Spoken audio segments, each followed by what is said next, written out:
ઘરે ઘરે પતિ પત્નીના કલહ વધી ગયા છે. તરુણી પ્રભુતા ગેહે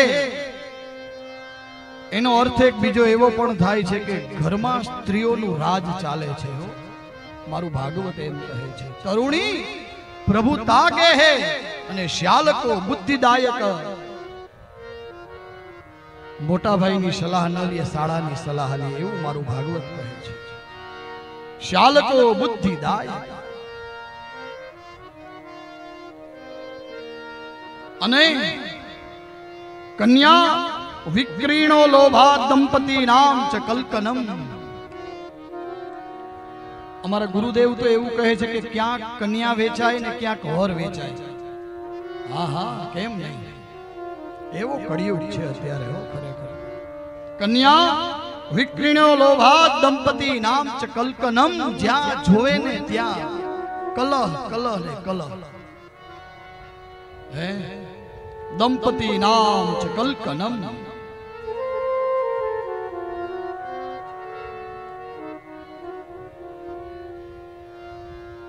અને પરણીને આવે એટલે બસ આવે એટલે પેલા ચંદ્રમુખી જેવા લાગે પત્ની, પછી સૂર્યમુખી જેવા લાગે, સમય જતા પછી એ જ્વાલામુખી જેવા લાગે.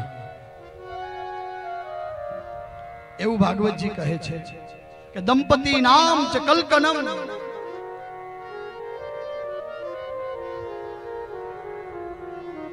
આશ્રમો યવનો દ્વારા રૂંધાયા છે.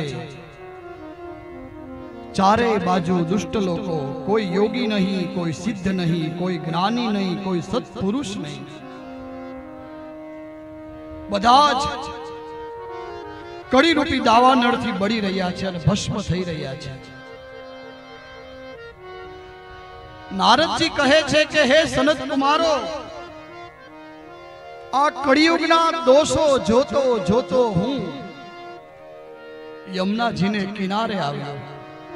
ત્યાં મેં કેવું દ્રશ્ય જોયું. અને ત્યાં ભગવાન કૃષ્ણે રાસ રચાવ્યો.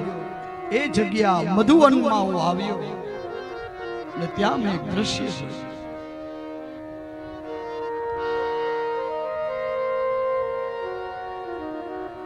એક તરુણ સ્ત્રી છે અને એના ખોળામાં બે વૃદ્ધ પુરુષો માથું નાખીને સૂતા છે.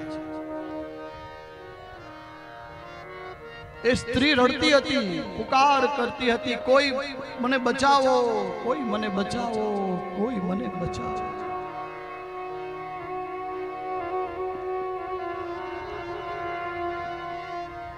કોઈ રક્ષણ કરવા વાળું મળી જાય તો એવો પુકાર કરી રહી હતી.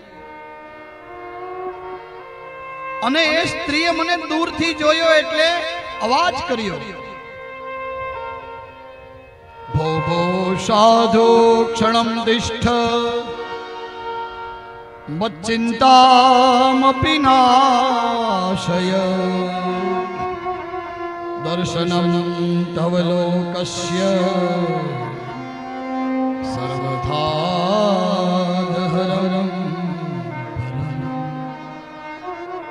હે સાધુ, ભો ભો એક ક્ષણવાર માટે ઉભા રહ્યો અને મારી ચિંતાને દૂર કરો.